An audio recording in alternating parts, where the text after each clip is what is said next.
Training is hard, but there are a few things that you must endure in order to become a master at anything at all that it is you do. Now, you may be a student training to become a doctor, a lawyer. You might be an apprentice tailor. You might be learning to become a mechanic under a boss, or you might be a junior lawyer. Whatever it is you're doing, you might even be learning music. Training is difficult. Being aware of the cost of mastery will help make sure that you don't give up. I know somebody might be listening to me and you are at that point where you just feel like giving up. You feel like all of these is not making sense anymore. This is not what you bargained for before going into this training. But I like you to understand that these things are the cost of becoming a master. Generals don't become generals just because they have gotten older.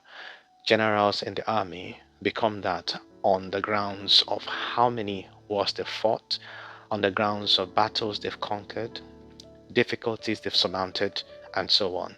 And so, if you felt that you could boycott your way into mastery without going through the tedium and the hardship associated with it, I'm sorry, but you might be disappointed. I'm going to list a number of things that you will go through, which are usually the cost of mastery. Bearing that in mind will make you know that what you're going through is not the end of the world, it is part of the process. The first thing I'm going to say is very crucial, and it's important and particularly strategic that I put it first. It is embarrassment. Now, as a trainee or as an apprentice, embarrassment is something that you will regularly have to deal with, right? But it should never make you give up. Now, probably a seemingly unrelated story, but it's important. Whilst I was in secondary school, there was this young man, we called him Mentor, that was his name actually, and he was part of a musical group. They would come out each time to give administration among the student fellowship, or in the school in the students fellowship on Sundays. You would notice that he was visibly frightened. He had this conspicuous stage fright. Whilst he would handle the microphone, his hands would be shaking more than someone who has Parkinson's disease, visibly shaking. And you know how secondary school teachers, secondary school students can be. We laughed him to scorn. But there was something about Mentor. Mentor will return every Sunday, either as part of a song group or to give testimony. If he doesn't know what to testify about, he could testify the fact that he wasn't part of those who were punished for coming late. He just had to come out to face that fear squarely. And what we did notice is that gradually over time, the shakiness of his hands began to reduce until the point that he was confident, very confident to speak. And by the time he left school, he was a very confident speaker.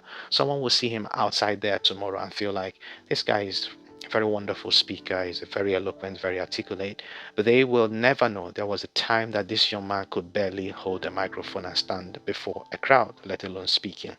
Now, being embarrassed early whilst in secondary school meant that when he is now faced with the real world, it won't be any challenge anymore. He faced it at an earlier phase, whereas many of us who were laughing in the audience still had that same fear. But we will be embarrassed, or we positioned ourselves to become embarrassed at a larger stage. Imagine then being called up to speak in a board meeting as a graduate from the university and you couldn't talk and your hands are shaking because you avoided the embarrassment at an early phase. So, in training, the earlier you face your embarrassment, the better for you. And when you come out as a master, those inadequacies will be exposed. You can't escape it. So face it squarely. If you do something and make a mistake or make errors, that is part of the process. Do not let the embarrassment get into your head or make you quit. Just face it squarely, learn from it, put it behind you, and move forward. That's not guaranteed that you will not make another mistake. If you make it again, put it behind you, laugh at yourself if you would, but do it again until you become a master. The second thing is the feeling of being used. Now, it's actually not just a feeling, it can be real. You can be used as a trainee, an apprentice. But it's okay. It's part of the process.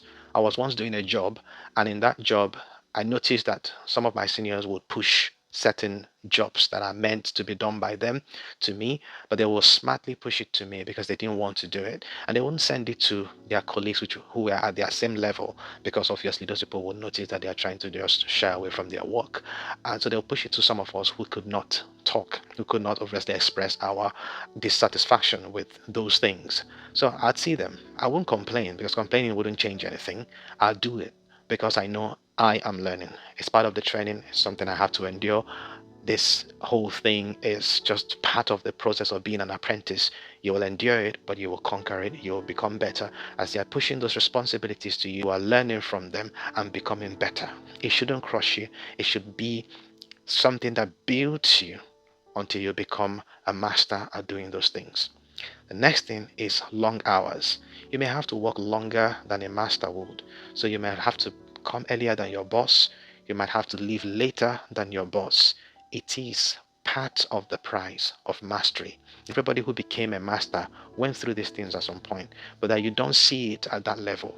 You don't see the embarrassments they went through when they were used or felt like they were being used by seniors or by their bosses, or when they spent longer hours. Doesn't mean that it didn't happen. So sometimes the longer hours would be that your boss is insisting that you do something for longer than you are supposed to, or that you are the one actually trying to do it for longer or spend longer hours so that you learn from it. My job starts at 9 a.m., but I usually will go in at 8 a.m. Sometimes if I'm late, I'll go in by 8:15.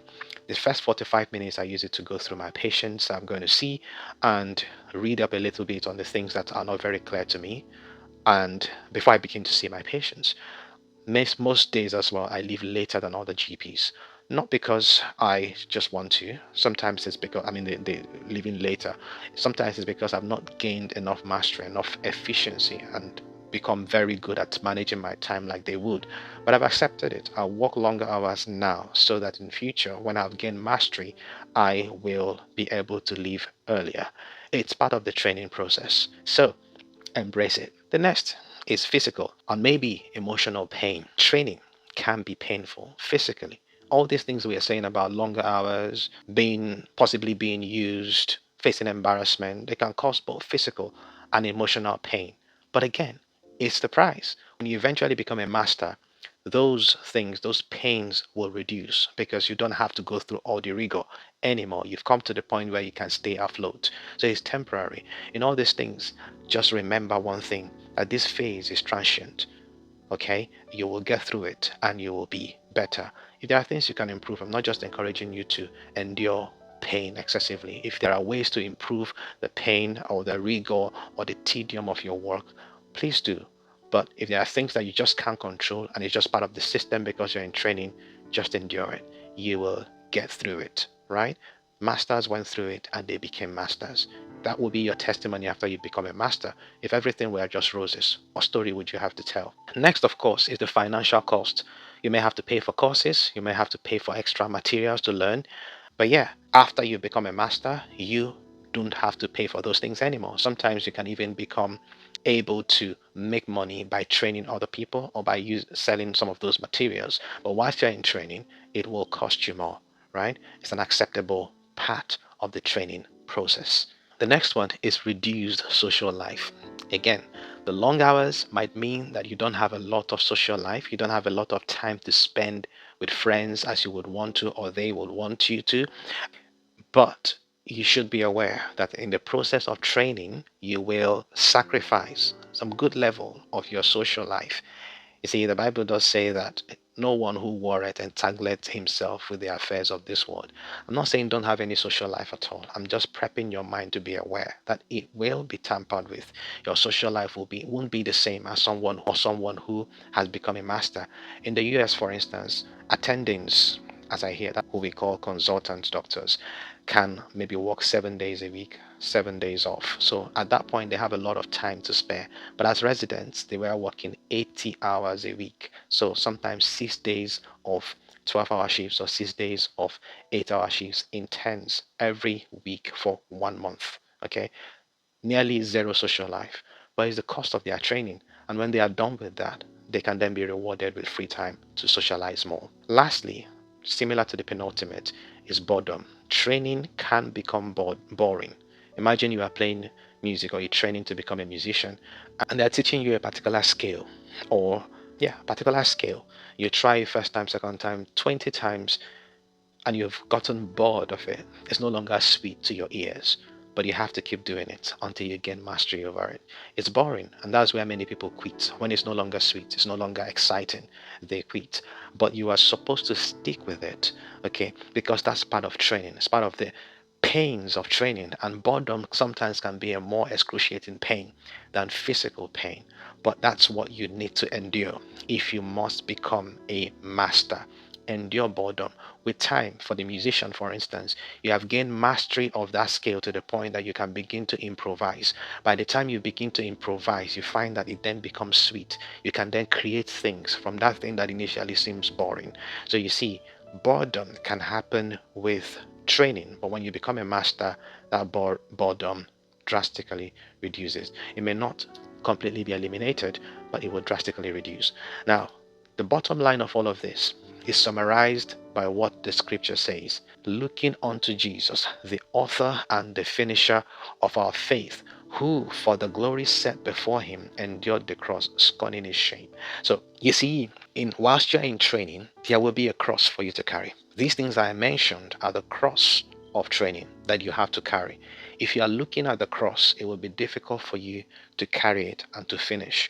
But if you are looking at the glory set before you, the journey will become easier and lighter. So look up from the cross that you are facing today whilst you're in training, and look at the glory set before you. See that time that you will graduate, see that graduation gown, see that certificate, see that consultation that you will be having with people, being confident that you know what you're doing. See that time when someone walks into your office and just by looking at them, you know what's going on with them. Okay, see all that opportunity will arise as a result of recommendations from people because they know you've mastered the craft. That will keep pulling you forward so that you don't give up, even when you're having pain at the moment. Thank you for watching, and I'll see you next time. Bye bye.